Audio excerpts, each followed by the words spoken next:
नमस्कार, बहुत स्वागत है आपका। आप देख रहे हैं न्यूज वॉच भारत और मैं हूं आपके साथ पूजा भारती। वक्त हो चला है उत्तर प्रदेश उत्तराखंड की तमाम बड़ी खबरों का। शुरुआत करते हैं उत्तर प्रदेश की बड़ी खबरों से। सोनभद्र में स्वास्थ्य विभाग की लापरवाही सामने आई है, जहां अस्पतालों में फायर सेफ्टी के इंतजामों की हालत दयनीय है। दिल्ली और झांसी में हुए अग्निकांडों के बावजूद जिले के स्वास्थ्य विभाग के अधिकारी बेफिक्र नजर आ रहे हैं। बभनी एनएचसी में फायर सेफ्टी सिलेंडर खस्ताहाल मिले हैं, जिनकी डेट भी समाप्त हो चुकी थी। चोपन, घोरावल, दुद्धी सहित अन्य क्षेत्रों में भी सिलेंडरों की डेट एक्सपायर हो चुकी है, लेकिन उनका नवीनीकरण नहीं किया गया है। रिसेंटली जो झांसी में घटना हुई है उसके बाद सभी अस्पतालों में निरीक्षण चल रहा है और यहाँ पे जो है स्टेट ऑटोनॉमस जो हॉस्पिटल है 120 बेड्स का अभी फ़िलहाल में फायर डिपार्टमेंट ने एनओसी की। आप सामने देख सकते हैं बिल्डिंग, और वहाँ जाके अभी हम देख सकते हैं कि मानकों के अनुरूप जो भी रिक्वायरमेंट है फायर सेफ्टी इक्विपमेंट्स के सभी इंस्टॉल्ड होंगे। ठीक है, इसको भी जांच की जाएगी सभी जगह पे, और इसके अलावा दूसरे भी हॉस्पिटल्स हैं वहाँ पे जांच की जाएगी। जब भी फायर एनओसी दी जाती है उस समय सभी उपकरणों की जांच की जाती है। ये देखा जाता है कि सारे उपकरण मानकों के अनुरूप इंस्टॉल्ड हैं या नहीं है, और उसके बाद ही दिशा निर्देशों के अनुसार जो है एनओसी दी जाती है। अब ये जो संचालक जो हैं ये उनकी जिम्मेदारी है बनती है कि इंस्टॉल्ड इक्विपमेंट का रख रखाव मेंटेनेंस जो है मानकों के अनुरूप जो दिशा निर्देश दिए गए हैं उसको किया जाए। अभी आप देख पाएंगे एनओसी के दौरान तो सभी उपकरण जो है मानकों के अनुरूप लगे रहते हैं, रख रखाव ना होने के कारण जो है उनकी परिस्थितियाँ खराब हो जाती हैं। सर, जैसे कल जिला अस्पताल में आप निरीक्षण किए थे तो जैसे एनआईसीयू के बगल में पूरा स्टोर करके रखा हुआ था, क्या आपको लगता है कि क्या जिला अस्पताल में कर्मचारी विभाग की लापरवाही है? देखिए, हमने वहाँ पे जो मेजर ऑब्जर्वेशंस देखे थे, एसएनसीयू वार्ड है उसके बगल में ऑक्सीजन स्टोर सिलेंडर बैंक्स हैं, और वहाँ पे इन्होंने सेग्रीगेट किया है जो भी वेस्टेज वगैरह हैं उसको सेग्रीगेट किया है अलग अलग बीन्स के साथ में। इम्पॉर्टेंट ये है कि यहाँ पे एक बार इंटरनल सर्वे कर लिया जाए कि कोई ज्वलनशील पदार्थ है और कोई ज्वलनशील पदार्थ जितने भी फ्लेमेबल नॉन फ्लेमेबल अगर रिप्लेस कर सकते हैं तो ज्वलनशील को अज्वलनशील के साथ रिप्लेस कर लिए जाएँ, और उनको जो है हॉस्पिटल के प्रेमाइस से अलग करके प्रॉपर हाउसकीपिंग में रखा जाए। तो सर, आपके निरीक्षण में क्या लगा? देखिए, ऐसा हमने देखा कि हाउसकीपिंग थी प्रॉपर वहाँ पे, ऐसा कुछ नहीं है कि हाउसकीपिंग नहीं थी, बट हमने ये देखा निरीक्षण के दौरान कि एग्जिट रूट्स उसमें लॉक किए गए थे और कई सारे एग्जिट रूट्स जो है क्लियर नहीं थे, अप्रोचेबल नहीं थे। Oxygen cylinder banks SNCU wards के बगल में ही थे, अनकैप्ड थे, वहाँ पे इलेक्ट्रिकल मीटर था, आपका चेंज ओवर स्विच था, केबल ऐसी आपस में जो है लूज्ड थी, तो काफ़ी सारे ऑब्जर्वेशन वहाँ मैप के अनुसार वो लगाया गया है या मैप के बिना सिस्टम? फायर एनओसी की बात करें अगर तो वहाँ पे अभी असेसमेंट करने वाली बात है, क्योंकि प्रॉपरली मैप्स वहाँ पे अवेलेबल नहीं है, अभी एनओसी जारी नहीं हुई है, फायर एनओसी जारी नहीं है। इसके साथ ही साथ विद्युत सुरक्षा प्रमाण पत्र भी उपलब्ध नहीं है। जी, झांसी की कांड के बाद जो है और इसके पूर्व भी समस्त हॉस्पिटलों को जिला अस्पताल, मेडिकल कॉलेज और सीसीपीएससी को जो है ये अपने हॉस्पिटल की इलेक्ट्रिक ऑडिट, ताकि कहीं लोड कितना आ रही है, कहीं लूज सर्किट तो नहीं है, कहीं से स्पार्क तो नहीं हो रहे हैं इनका, और साथ ही साथ जो है फायर सिस्टम में दो तरह की होगी। ग्राउंड फ्लोर वगैरह है आपका, तो वहां पर आपका जो है अग्निशमन जो यंत्र होते हैं वो लगते हैं, उनकी समस्याओं को चेक करें, उसका रिफिलिंग करा लें। साथ साथ में जहां पर हाइडेंट फायर फाइटिंग सिस्टम जो 2 मंजिला मकान है, जहां पर मरीज भर्ती हो रहे हैं, बच्चे भर्ती हो रहे हैं, हाइडेंट सिस्टम को भी क्या करना, जैसे हमारे पर मेरपुर और दुद्धी और घोरावल, ये 3 जगह जो है हाइडेंट सिस्टम जो लगा हुआ है, सभी को जो निर्देश किया गया है ताकि इसको दुरुस्त कराने, ऑडिट कराने, हमारे जो है इलेक्ट्रिक ऑडिट और साथ साथ में फायर ऑफिसर को भी मैंने बोल दिया कि हमारे नोडल के साथ मिलकर आप समस्त सेंटर को चेक करें कि किसकी एक्सपायरी कब हुई है, कहां पर किसकी रिन्यूअल जरूरत है, ताकि उसको नोटिस जारी कर उनको जो सही करा सके। मेरे स्तर पर भी समीक्षा की जा चुकी है, सभी को निर्देश जारी किया चुका है। अगर जिसकी भी ऐसी है जिसका रिन्यूअल नहीं हुआ तत्काल रिन्यूअल करा लें, जिसकी आपकी उसकी अग्निशमन यंत्र की जो है रिफिल कराने के समय उसको रिफिल करा लें। जिला अस्पताल की जहां तक बात है, नो डाउट वहां पर जो है मेडिकल कॉलेज की जो एनओसी प्राप्त है, 100 बेड एमसीएच का भी एनओसी प्राप्त है, लेकिन पुरानी जो जिला अस्पताल की जो पार्ट जो है जो मेडिकल कॉलेज का पार्ट बन गया है, वहां पर इस जगह की कमी है, वहां पर एसएनसीयू चलता है, वहां पर इमरजेंसी के लिए वहां पर जब ऑक्सीजन जनरेटर से प्लांट में तत्काल बंद होता है तो तुरंत डायरेक्ट सप्लाई देना पड़ता है, तो ऑक्सीजन पाइपलाइन भी एक बैठाई जाती है। जहां तक बात है कि वायरिंग सिस्टम का, वायर तो जाएगा, लेकिन वायर जो है इलेक्ट्रिक ऑडिट होना चाहिए, कहीं से स्पार्क ना हो, कहीं से लूज ना हो, कोई दुर्घटना ना हो। हमें दुर्घटना होने की व्यवस्था की बात नहीं, दुर्घटना से कैसे बचें इसकी तैयारी करनी चाहिए। कोई सिगरेट बीड़ी पीते हुए कोई आदमी जो है कहीं ना जिले, कोई वहां पर कोई चीज खाना बनाने वाला प्रयोग ना करे, कोई चीज चूल्हा न जलाए, गैस स्टोव न जलाए। साथ साथ में जो है ऑक्सीजन ऐसा चीज होता है जो आग को बढ़ावा देता है, तो इन जगहों से हम इसका प्रिवेंशन करें ताकि आग लगने से बचें। आग लगने के बाद की तो बात, वो तो समस्या एक आ जाएगी, उसकी तो हम तैयारी कर रहे हैं, लेकिन आग से बचे इसके बारे में जानना पड़ेगा। जैसे जिला अस्पताल में मतलब लीज फायर है, उसके जस्ट नीचे जो है सिलेंडर रखा हुआ है और उसके आसपास देखिए, लेकिन उसके बाद भी आपने जो बात कही, जिला अस्पताल चूंकि अब मेडिकल कॉलेज का पार्ट बन गया है, मेरे स्तर से खुद जो है प्रिंसिपल साहब से बात की गई, सीएमएस कल डीएचएस में थे भी, उनको निर्देश किया गया ताकि आप जो है इसको तत्काल। खबर हमीरपुर से है, जहां बाइक सवार को अज्ञात बस ने जोरदार टक्कर मार दी, जिससे दोनों ही बाइक सवारों की मौके पर मौत हो गई। वो अपने गांव रामपुरा से खरेला जा रहे थे। घटना ग्राम चौराहा के पास जरिया थाना क्षेत्र में हुई। पुलिस ने शवों को कब्जे में ले लिया और परिजनों को सूचित किया है, जिसके बाद परिवार में कोहराम मच गया। खबर सहारनपुर से है, जहां थाना मंडी क्षेत्र में बाबा लालदास बाड़ा मंदिर में सेवादार बहादुर की धारदार हथियार से हत्या कर दी गई। मृतक का शव मंदिर के पास पड़ा मिला, जिससे पुलिस ने पोस्टमार्टम के लिए भेजा है। बता दें कि पुलिस के अनुसार देर रात मंदिर परिसर में रहने वाले कुछ पंडितों से बहादुर का झगड़ा हुआ था, जिसकी जांच की जा रही है। सेवादार बहादुर पिछले 35 सालों से मंदिर में सेवा कर रहे थे। अभी 112 पे सूचना मिलती है सुबह करीब 9:30 बजे कि वहाँ पे एक बाबा लालदास बाड़ा है, जहाँ पर एक व्यक्ति है जिसकी उम्र कुछ 65-70 वर्ष की दिख रही है। उसके सर पे वार करके किसी ने उसका मर्डर कर दिया है। घटना की सूचना मिलते ही स्थानीय पुलिस वहाँ पर पहुंचती है, थाना मंडी की पुलिस, और फील्ड यूनिट भी वहाँ पे पहुंची है। उच्च अधिकारियों द्वारा भी वहाँ पर निरीक्षण किया गया है, और जो आसपास की वस्तु स्थिति देख के ऐसा प्रतीत हो रहा है कि जो घटना हुई है वो रात में कभी हुई है। और ये जो मृतक हैं उनकी जो शिनाख्त है वो बहादुर नाम है इनका, और ये रहने वाले देहरादून के हैं। पिछले 30 या 35 वर्ष से यहीं आके रह गए। उनके भांजे हैं मृतक के, उनसे संपर्क हुआ है।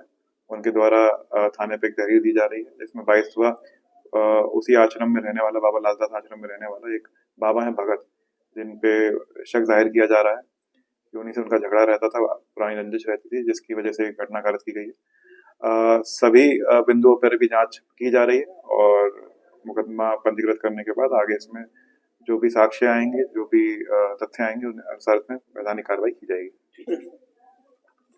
खबर झांसी से है, जहां मेडिकल कॉलेज के एसएनसीयू में हुए अग्निकांड के बाद 21 नवजातों को स्वस्थ होने पर छुट्टी दे दी गई, जबकि 10 बच्चों का इलाज जारी है। इनमें से 2 बच्चों की हालत गंभीर बनी हुई है। 3 शिशुओं का इलाज निजी अस्पताल में चल रहा है। इस अग्निकांड में 10 बच्चों की मौत हुई थी और इलाज के दौरान 5 और नवजातों ने दम तोड़ दिया है। 15 मौतों के बाद झांसी मेडिकल कॉलेज प्रशासन ने फायर विभाग की मदद से वार्डों के बाहर मॉक ड्रिल करवाई। फायर ऑफिसर ने कर्मचारियों को आगजनी की घटनाओं से निपटने के तरीके भी समझाए। इस दौरान कॉलेज के प्राचार्य और अन्य कर्मचारी मौजूद रहे। यह कदम अग्नि सुरक्षा को बेहतर बनाने के लिए उठाया गया। इसको लेकर मेडिकल कॉलेज प्राचार्य झांसी के नरेंद्र सिंह सेंगर का बयान सुनिए।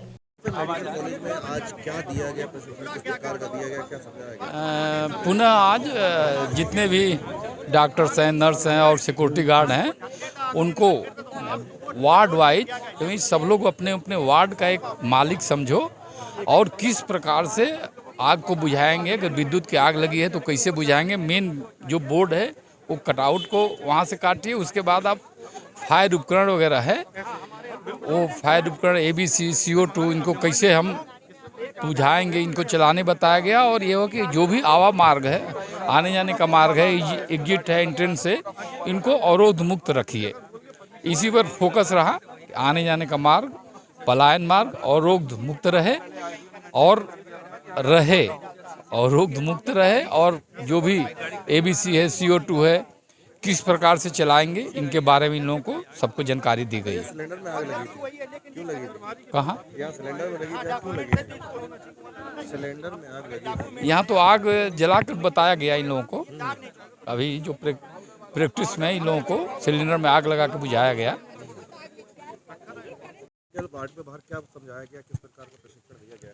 सर, ये जब से ये घटना घटी है इस पर कार्रवाई चल रही है। जो नुकसान हो चुका है उसको तो कुछ नहीं कर सकते, लेकिन अब किसी भी तरह से आगे समस्या नहीं आनी चाहिए। इसलिए पूरी मेडिकल कॉलेज की टीम एक एक स्विच बोर्ड को अपने अपने वार्ड के प्रभारी, अपने वार्ड के विभाग अध्यक्ष एक एक चीज़ चेक कर लिया है उन्होंने और कर रहे हैं। कल रात को मैंने 9 बजे से लेकर रात को 12 बजे तक राउंड लिया था। एक एक वार्ड में जाके देखा था कि उनके एग्जिट प्लान क्या है, कोई एग्जिट में कोई रुकावट तो नहीं, कोई बाधा तो नहीं है। अभी मैंने फायर ऑफिसर से मैंने रिक्वेस्ट की है कि जो ऑडिट होगा, ऑडिट की रिपोर्ट आने में समय लगेगा, लेकिन तात्कालिक आज ही शाम तक या 24 घंटे के अंदर हमारे मेडिकल कॉलेज का निरीक्षण कर ये बता दें कि कोई अगर इमीडिएट जो हमें समझ में नहीं आ रहा हो उसमें हमें सलाह दे दें, जिससे कि हम तात्कालिक उसमें करेक्शन 24 घंटे अंदर कर लें। सर, यहाँ प्रशिक्षण क्या दिया गया है जो यहाँ पर? सर, मॉकड्रिल कराई गई, आपने खुद देखा, आपने सामने देखा, आपने रिकॉर्ड भी किया। मेडिकल कॉलेज के doctor, staff, nurses, class 4 security को ये प्रशिक्षण दिया है कि अगर इलेक्ट्रिक आग लगती है तो कैसे बुझाना है, और अगर गैस में आग लगती है तो कैसे बुझाना है। और उन्होंने बताया, प्लस उन्होंने जनरल गाइडलाइन भी बताई है कि एग्जिट पाथ ठीक होना चाहिए, निकलने का रास्ता ठीक होना चाहिए। तो आपने देखा है मॉकड्रिल इस तरह से होती है और उन्हें फायर ऑफिसर ने बताई है। हमीरपुर के सुमेरपुर थाना क्षेत्र में खाद वितरण केंद्र पर किसानों को दोहरी मार का सामना करना पड़ रहा है। खाद की जद्दोजहद के बीच एक किसान पर पुलिसकर्मी ने डंडा चला दिया, जिससे किसान बेहाल हो गया। किसान ने बदसलूकी का वीडियो सोशल मीडिया पर वायरल किया है। यह घटना खाद वितरण केंद्र पर हुई, जहां किसान अपनी बारी का इंतजार कर रहे थे। 1000 रुपए के इनामी पशु तस्कर रमेश बंजारा के बीच मुठभेड़ हुई है और पुलिस ने आरोपी को पैर में गोली मारकर गिरफ्तार किया है। रमेश पर 2022 में 47 गोवंश तस्करी का मामला था और वह लंबे समय से फरार भी चल रहा था। गिरफ्तारी के दौरान पुलिस ने उसके पास से एक देसी तमंचा, कारतूस, मोबाइल और नगद 600 रुपए बरामद किए। पुलिस के मुताबिक रमेश कचहरी में पैरवी के लिए आया था, जहां उसे पकड़ने के दौरान मुठभेड़ हुई। पुलिस और बदमाशों की मुठभेड़ हुई है, क्या पूरा मामला? 2022 के रक्षा थाने के गोकसी के मुकदमे में वांछित अपराधी रमेश बंजारा, जो 25,000 रुपये का इनामिया में था, इसकी गिरफ्तारी हेतु लगातार प्रयास किए जा रहे थे। इसकी 82-83 की भी कार्रवाई लगातार की जा रही थी। इसके 82 CRPC की कार्रवाई करते हुए इसके घर पे इसको तामील कराया गया था, जो कोटा का रहने वाला है। इसी कुर्की से बचने के लिए आज अपने वकील से मिलने हेतु झांसी आया हुआ था। इसकी सूचना हमारी स्वाट टीम और थाना रक्षा की टीम को थी, तो लगातार इसकी घेराबंदी कर रहे थे। और इसी घेराबंदी के दौरान जब इसको टीम ने घेरा तो इसने स्वाट टीम और रक्षा की टीम पर फायर कर दिया। जवाबी फायर में इसको गोली लगी है। इसको हॉस्पिटलाइज करा दिया गया है।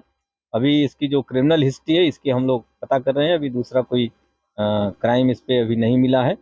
बाकी जो 2022 की घटना थी उसमें कुल 47 बैल ट्रक से ट्रांसपोर्ट करते हुए पकड़े गए थे, जिसमें जो इसके कोई एक्यूज्ड हैं उसमें 7 गिरफ्तार हो गए, जेल जा चुके थे। उनका ट्रायल भी हो चुका, उनको 5-5 साल की सभी की सजा भी हो गई है। इसमें एक अपराधी और इस घटना में वांछित है, जिसको भी हम लोग पकड़ने का लगातार प्रयास कर रहे हैं।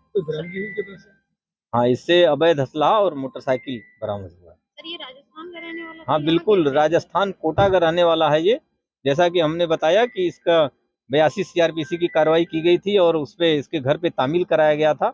तो इससे बचने के लिए, कुर्की से बचने के लिए अपने वकील से मिलने हेतु आज झांसी आया था। सर, वकील से मिलने आए थे, जंगलों में क्या कर रहे थे? बिल्कुल, इधर से ये अपने घर की तरफ निकल रहा था।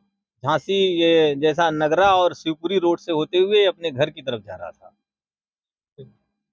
देवरिया के थाना सुरौली क्षेत्र में युवक शुभम सिंह की हत्या के मामले में पुलिस ने 22 नवंबर को 2 आरोपियों अनुराग गुप्ता और आशीष पांडे को मुठभेड़ में गिरफ्तार किया। दोनों आरोपी घायल हैं और इलाज करवाया जा रहा है। उनके पास से पिस्टल, देसी तमंचा और मोटरसाइकिल बरामद की गई है। पुलिस द्वारा पूछताछ जारी है और अग्रिम विधिक कार्रवाई की जा रही है।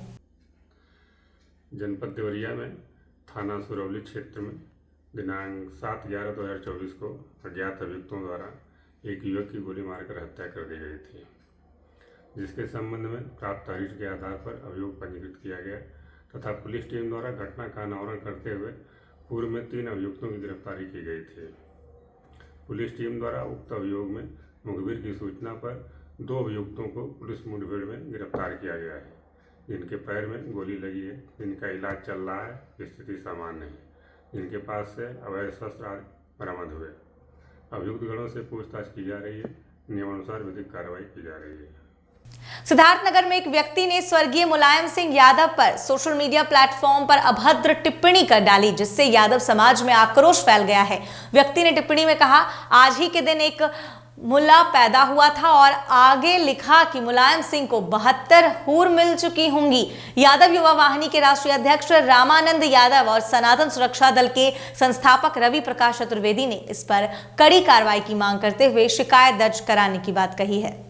झांसी जिले के उल्दन थाना क्षेत्र में बंगरा पुलिस चौकी के पास श्रीराम महाविद्यालय के पास तेज रफ्तार इको कार ने खड़े ट्रैक्टर को टक्कर मार दी। इस हादसे में कार सवार 2 लोगों की मौत हो गई और 5 लोग घायल हो गए हैं। पुलिस ने मौके पर पहुंचकर घायलों को सामुदायिक स्वास्थ्य केंद्र बंगरा भेजा, जहां से गंभीर रूप से घायल को झांसी मेडिकल रेफर किया गया। सीओ टहरौली भी घटनास्थल पर पहुंचे और वाहनों को कब्जे में लेकर जांच शुरू कर दी। आज दिनांक 22/11/2024 को प्रातः 6 बजे थाना उल्दन क्षेत्र के बंगरा में खजुराहो हाईवे पर एक साइड में खड़े ट्रक में इको गाड़ी ने पीछे से टक्कर मार दी है, जिसमें 2 लोगों की मृत्यु हो गई है, 5 लोग घायल हैं। घायलों को अस्पताल भिजवा दिया गया है, विधिक कार्रवाई की जा रही है। हरदोई में महिलाओं की दबंगई की तस्वीरें सामने आई हैं। मेडिकल कॉलेज से मरीजों की खरीद फरोख्त को लेकर 3 महिलाओं ने एक युवक को पकड़ लिया और मेडिकल कॉलेज के गेट पर जमकर थप्पड़ और चप्पलें बरसाई। इस दौरान मौके पर पहुंची पुलिस ने बंधक युवक को मुक्त कराया और तीनों महिलाओं को हिरासत में लिया है। पुलिस ने पीड़ित युवक की तहरीर के आधार पर मुकदमा दर्ज किया है और आगे की कार्रवाई में जुट गई है।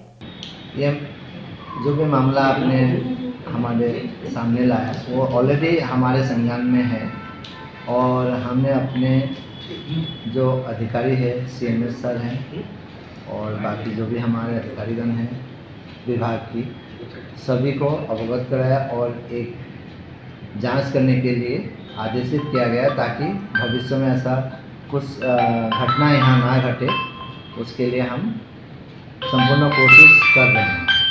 किस तरीके की शिकायतें मिल रही हैं जी? किस तरीके की शिकायतें मिल रही हैं? शिकायतें यही आ रही है कि कोई अज्ञात व्यक्ति आके कभी कभी पेशेंट को या अटेंडेंट को फुसला के आपकी हॉस्पिटल से ले जाना चाहते हैं, तो वो संज्ञान में आया है। तो CMS महिला और CMS पुरुष दोनों को ही हमारी तरफ से अवगत कराया गया है और लिखित में भी दिया गया है कि आप इसके ऊपर जांच करें और ऐसा ना हो उसके लिए भविष्य के लिए कदम उठाएं। ऐसे लोगों की एंट्री को लेकर के क्या? एंट्री को लेकर अभी हमारे जो आगे की रिसर्च है उसमें हम यही करना चाह रहे हैं कि IPD में स्पेशल वो चाहे पुरुष हो या चाहे महिला हो, वहाँ पे एक पेशेंट के साथ एक टीम आता है। उसके लिए हम बहुत जल्द ही आई कार्ड की या एक टोकन की व्यवस्था करने की प्रक्रिया में काम कर रहे हैं।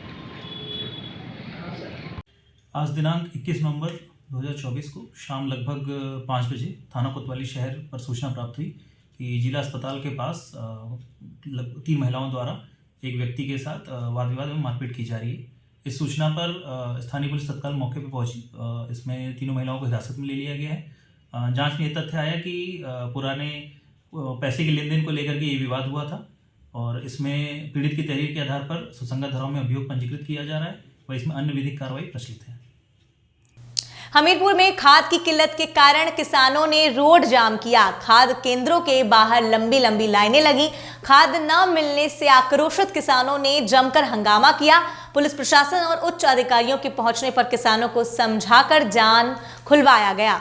मुस्करा थाना कस्बे में यह घटना घटी, जहां किसानों को समय पर खाद नहीं मिल पा रहा था। हल्द्वानी में नकली शराब की फैक्ट्री का भंडाफोड़ हुआ है। एसटीएफ पुलिस और आबकारी विभाग ने संयुक्त कार्रवाई में यह सफलता प्राप्त की। कमलुआ गांजा गणपति विहार में यह फैक्ट्री मौजूद थी। पुलिस ने फैक्ट्री का भंडाफोड़ कर एक तस्कर को गिरफ्तार किया और तस्कर के खिलाफ सुसंगत धाराओं में मुकदमा दर्ज कर जेल भेजने की कार्रवाई की जा रही है। हल्द्वानी पहुंचे पूर्व मुख्यमंत्री हरीश रावत ने केदारनाथ उपचुनाव में मतदान के बाद मीडिया से बातचीत की। इस दौरान उन्होंने कहा कि केदारनाथ में सामान्य तौर पर कांग्रेस के पक्ष में माहौल रहा है और बद्रीनाथ की तरह केदारनाथ भी सीट कांग्रेस जीतने जा रही है। उन्होंने और क्या कुछ कहा है, सुनिए। सरकार के प्रति नाराजगी है और ये नाराजगी उसी लाइन पर है जिस लाइन पर श्री बद्रीनाथ जी में थी और कांग्रेस ने इस नाराजगी को कितना गांव-गांव तक पहुंचाया है, विशेष तौर पर महिला वोटर्स पर पहुंचाया है, उस पर हमारी जीत और जीत का मार्जिन निर्भर करता है। सामान्य वातावरण जो है हमारी जीत का है, सामान्य वातावरण जीत का है। मगर एक बात हमने केदारनाथ से लेसन के रूप में लिया है कि यदि कांग्रेस विपक्ष के रूप में लगातार आक्रामक रहे तो जनता जो है सामने आ रही है, वो रिस्पॉन्ड कर रही है और वो ये स्थिति 2027 में सत्ता परिवर्तन तक लेकर के जा सकती है। माहौल कैसा देखा आपने? लगातार प्रचार बहुत सारे हुए कई जगहों पर। जीत का माहौल है, जीत का माहौल है। मैंने कहा ना कि कितना हम उसको बूथ तक लेकर के जा पाए, महिलाओं तक कितना लेकर के जा पाए, क्योंकि महिलाएं कुछ समय से भाजपा की शक्ति बनी हुई है मेजॉरिटी। लेकिन इस बार हमने केदारनाथ में महिला भी हमारे साथ बड़ी संख्या में आई। मेरी मीटिंग में इवन जो रात को भी मीटिंग नहीं की मैंने 7-8 बजे त्रिजुगी नारायण जैसी ठंडी जगहों में भी, वहाँ भी जो है महिलाएं हमारी बात सुनने के लिए आई। अब वो कितना हम महिलाओं तक अपनी बात को कम्युनिकेट कर पाए हैं, पहुंचा पाए हैं, उस पर जीत हार और उसका मार्जिन निर्भर करेगा। फिर भी राजीव कितना मार्जिन मानते हैं जीत हार का? क्या बद्रीनाथ जैसा मार्जिन रहेगा या उससे कुछ कम ऊपर नीचे में? सत्ता ने आपके और जिहाद छोड़ दिए थे, आपने वो लव जिहाद, लैंड जिहाद सब छोड़ दिया था। आपके जो है उन्होंने शराब जिहाद और पैसा जिहाद इसका सहारा लिया। तो ये कितना उनका लव शराब जिहाद और पैसा जिहाद काम किया है उस पर निर्भर करेगा। उनके मंत्रीगण इसी काम पर लगे हुए थे, स्टोर कर दिया था उन्होंने गाँव के अंदर शराब को, हमारे उम्मीदवार घोषित होने से पहले स्टोर कर दिया। लेकिन सामान्य तौर पर जो वातावरण था वो वातावरण भाजपा विरोधी था और कांग्रेस के लिए सिल्वर लाइनिंग है जो लीडरशिप है कांग्रेस की। हमारे लोग हैं, जो नेता है, करण मेहरा जी हैं, यशपाल आर्य जी हैं, गणेश गोदियाल जी हैं, प्रीतम सिंह जी हैं, इन लोगों को अपने हाथ पर कमान लेनी चाहिए और जो संकेत हैं केदारनाथ के उसको ले करके गांव-गांव, ब्लॉक-ब्लॉक जाना चाहिए यदि ये 2027 में परिवर्तन चाहते हैं। सर उसके बाद बात की थी महाराष्ट्र और झारखंड।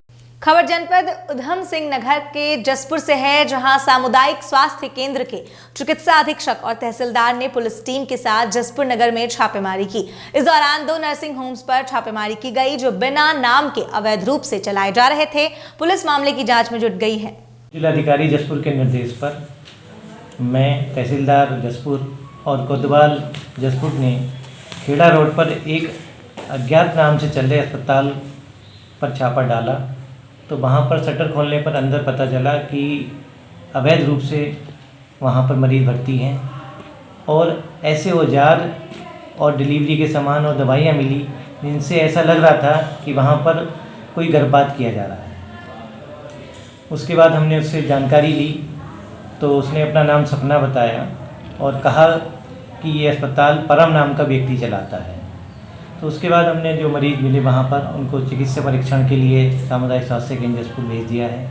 उसके बाद अस्पताल को सील कर दिया गया है। आगे की कार्यवाही आगे के हिसाब से की जाएगी। ये जो सपना है पहले भी कई बार इसका नाम रहा है चर्चाओं में कि ये अवैध अस्पताल चलाती है, और ऐसा भी सुनने में आया है कि ये कहीं पर संविदा में काम करती है।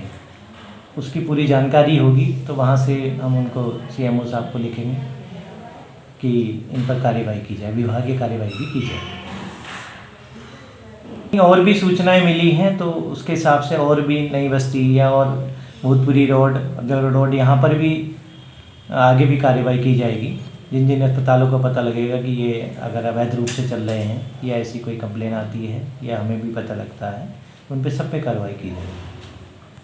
हरिद्वार के जिलाधिकारी कमेंद्र सिंह ने नारसन विकास खंड कार्यालय और नगर पालिका परिषद मंगलौर का औचक निरीक्षण किया। जिलाधिकारी के औचक निरीक्षण के बाद कर्मचारियों में हड़कंप मच गया। निरीक्षण के दौरान कर्मचारियों की उपस्थिति तथा सफाई व्यवस्थाओं का जायजा लेने के साथ ही विकास खंड स्तर पर चल रही योजनाओं की डीएम ने विस्तार से जानकारी ली है। क्या कुछ कहा है जिलाधिकारी ने इस मामले को लेकर, बाइट में सुनिए।